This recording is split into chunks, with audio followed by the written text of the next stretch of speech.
आज हमारे साथ अयोध्या से श्री दंडी स्वामी निगम जी महाराज जुड़ेंगे। जैसा कि आप लोग जानते हैं कि राम नगरी अयोध्या में जब से प्रभु श्री राम का मंदिर बन गया है, तब से पूरे भारत सहित पूरे विश्व के लोग अयोध्या में भगवान श्री राम को अपनी श्रद्धा अर्पित करने आ रहे हैं और यह श्रद्धा का क्रम लगातार चल रहा है। और लोग भागवत कथा के माध्यम से जो भी उनकी श्रद्धा भक्ति भाव की बात हो रही है, जिसमें वो प्रभु श्री राम को अपना प्रेम अर्पित करने आ रहे हैं। वो माध्यम कुछ भी हो सकता है, कभी सेवा हो रहा है, कभी भक्ति हो रही है, और कभी लगातार लोगों को कथा, यज्ञ, हवन आदि माध्यमों से जो लाभ पहुंचाने का प्रयास किया जा रहा है। यानी पूर्णतः आध्यात्मिक माहौल है और यह क्रम लगातार जारी है।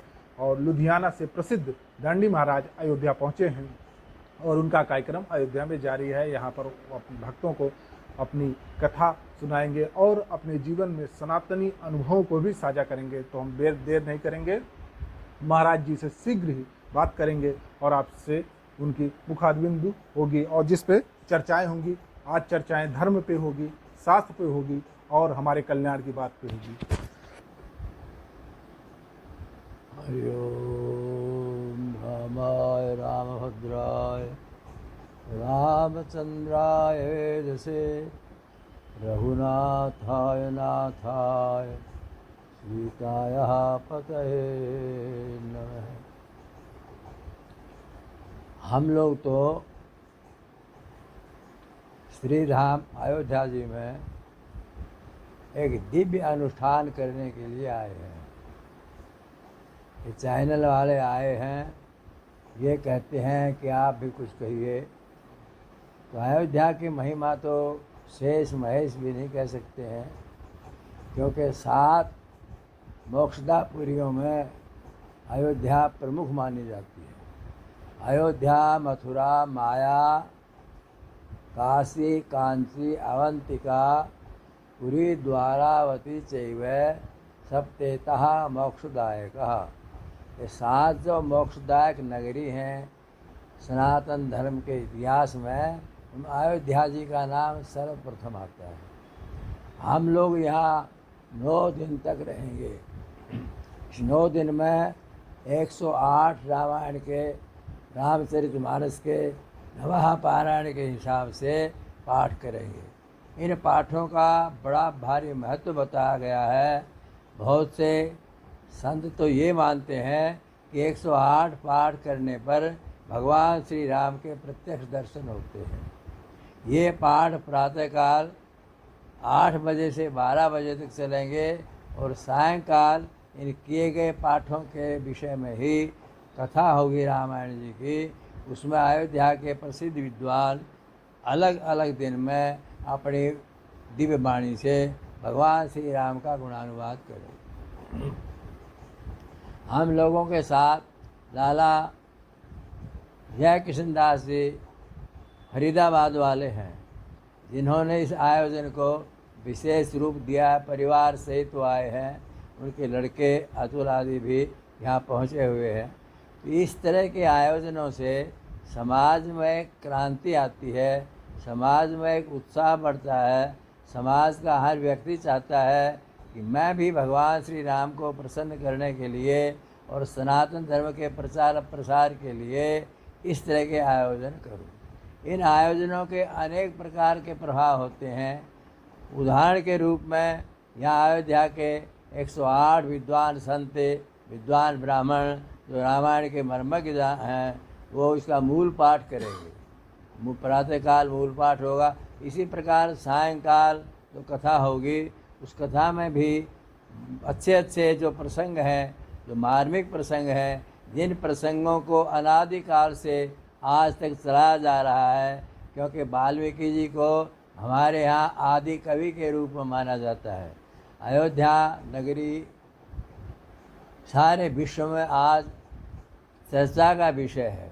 यद्यपि ये नगरी तो बहुत पुरानी है, लेकिन बीच में अनेक कारणों से इसका थोड़ा सा प्रभाव लोगों ने कम करने का प्रयास किया, लेकिन कोई कितना ही जोर लगाए, सूर्य के प्रकाश को कोई कम कर नहीं सकता। उसी प्रकार अयोध्या धाम का प्रभाव, प्रताप, इसकी आस्था लोगों की कभी भी कम हो नहीं सकती। हजारों लाखों हिंदू लोग, मुसलमान लोग, ईसाई लोग इसके नाम से प्रभावित हैं, इसके दर्शन करने आते हैं। भगवती सरयू का एक अपना अलग नज़ारा है। सरयू नदी हो, अयोध्या धाम हो, और इस प्रकार वो दिव्य अनुष्ठान हो 9 दिन का, तो मैं समझता हूँ कि इससे बड़ा सनातन धर्म में और कोई दूसरा मुक्तिदायक उपाय नहीं है। इसलिए मैं भी लुधियाना से यहाँ आया। लुधियाना में हमारा वेद मंदिर करके आश्रम है दृश्य ग्राउंड में। पंजाब में भी रामायण का प्रचार तो सारे विश्व में है, लेकिन फिर भी वहाँ से कुछ लोग आए हैं, कुछ लोग सफ़ेदों मंडी से आए हैं, कुछ लोग फरीदाबाद से आए हैं, दिल्ली से भी आए हैं। इस तरह तरह अलग अलग जगह से आए हुए लोग इस सामूहिक यज्ञ में इकट्ठे हुए हैं। इनका अनेक प्रकार से व्यक्तिगत प्रभाव भी पड़ता है। आपस में प्रेम से सब बैठते हैं, प्रेम से एक ही जगह भोजन करते हैं। आने वाले महात्मा और जो कथा पढ़ने वाले हैं मूल पाठे, उनका भी अच्छा प्रबंध यहाँ किया गया है। बात पूरी होगी महाराज जी। महाराज जी, एक सवाल है आपसे। राम नगरी अयोध्या को लेकर तो हमेशा से कुछ न कुछ विवाद रहा है, लेकिन अभी मथुरा और काशी को लेकर बड़ा संघर्ष हो रहा है, जो हमारे आराध्य हैं। ऐसा है, हम आए हैं अनुष्ठान के रूप में यहाँ, और अनुष्ठान में सात्विकता बहुत ही ज़रूरी है। अनुष्ठानकर्ताओं को राम के सिवाय कुछ भी नज़र नहीं आता। जो देखते हैं तो राम को देखते हैं, सुनते हैं तो राम को सुनते हैं, कहते हैं तो राम को कहते हैं। बाकी अनेक विषय हैं आज मंदिरों पर, हिंदू धर्म पर, इन आस्थाओं पर, उनकी चर्चा इस समय मैं समझता हूँ यदि हम नहीं करें और केवल विशुद्ध रूप से एक दिव्य ऊर्जा प्राप्त करें इस अनुष्ठान से, आने वाले लोग, सुनने वाले लोग, देखने वाले लोग, तो बहुत ही अच्छा जीवन पर प्रभाव पड़ेगा। ये तो एकदम धार्मिक गंभीरता को लेकर के, धार्मिक गहराइयों को लेकर के, आध्यात्मिक भावनाओं को लेकर के ये जो दिव्य अनुष्ठान किए जाते हैं, ये तो अनादिकाल से सनातन धर्म में प्रचलित हैं। महाराज दशरथ ने और अनेक राजा महाराजाओं ने ये अनुष्ठान किए हैं। उसी उद्देश्य से हम भी आए हैं कि भगवान राम, भगवती सीता, लक्ष्मण, पूरा परिवार और ख़ास करके हनुमान जी महाराज का जो क्रीड़ा स्थल है, ये हम लोगों को दिव्य शक्ति प्रदान करे। आने वाले सभी लोगों की भावनाएं पूरी हों, आने वाले सभी लोगों को प्रेरणा मिले कि हमें ये रामायण केवल यहाँ अयोध्या में पढ़ने की बात नहीं है, बल्कि घर में जा कर के भी, अपने शहर में जा कर के भी घर घर में रामायण का प्रचार हो और राम के गुणों को हम अपने जीवन में धारण करें, तभी जा कर के हम आध्यात्मिक बढ़ सकते हैं। और देश में भी जो परिवर्तन होगा वो भगवान राम की कृपा से ही होगा, हमारे पुरुषार्थ से उतना होने वाला नहीं है। महाराज जी, एक व्यक्ति के जीवन का जो सफलतम रूप सनातन को होता है कि ईश्वर का साक्षात्कार हो या मोक्ष हो, इस पे आपका क्या कहना है? ये पूछ रहे हैं कि भगवान का साक्षात्कार हो या हम लोगों के धर्म में जो मुक्ति होता है कि ये वो हो। तो कैसे हो? मुक्ति के लिए और साक्षात्कार के लिए विशेष जप तप आदि की आवश्यकता है। कर्म के बिना कर्म का बंधन भी नहीं करता है, और मुक्ति और भक्ति दोनों ही तब प्राप्त होंगे अधिक से अधिक उपासना करेंगे, अधिक से अधिक आराधना करेंगे, भगवान का गुणानुवाद करेंगे और भगवान के नाम का जाप करेंगे। महाराज जी, धर्म और कर्म में क्या डिफरेंस होता है जीवन का, जो आदमी मूल रूप से समझे और उसको अपने जीवन में अंगीकृत करे? क्या है? धर्म और कर्म को किस तरीके से समझा जाए, आप इस पे क्या आपके विचार? ये पूछ रहे हैं महाराज, धर्म और कर्म में क्या फर्क है? शास्त्र में जो लिखा है, अच्छे कर्म, शुभ कर्म, दिव्य कर्म, शास्त्रोक्त कर्म जो हैं, वही धर्म का सही रूप से प्रतिपादन करते हैं। तस्मात् शास्त्रम प्रमाणन्ते कार्याकार्य व्यवस्थित हो, ये भगवान श्री कृष्ण का उद्घोष है सारे विश्व के लिए कि शास्त्र ही पुण्य कर्म में, शुभ कर्म में, धर्म कर्म में प्रमाण है। उनके अलावा और कोई प्रमाण दुनिया में नहीं है। महाराज जी, अयोध्या की धरती से क्या संदेश देना चाहेंगे जो दर्शक हैं, जो भक्त हैं आपको, उनके लिए?